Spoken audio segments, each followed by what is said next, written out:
৩,৫০০ মুজিজা দান করেছেন রাহমাতাল লিল আলামিন মুহাম্মদ রাসূলুল্লাহ সাল্লাল্লাহু আলাইহি ওয়াসাল্লামকে।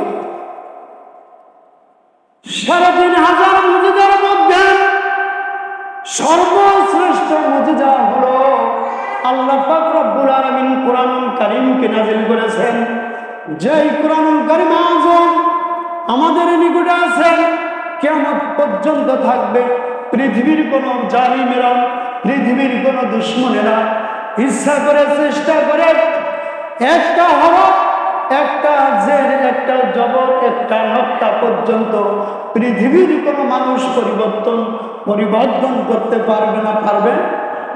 তার কারণ হলো আল্লাহ পাক রব্বুল আলামিন কোরআনুল কারীমকে নাযিল করে দিয়ে জানিয়ে দিয়েছেন, বিসমিল্লাহির রহমানির রহিম, ইন্না নাহনু নাযালনায যিকরা ওয়া ইন্না লাহু লাহাফিজুন।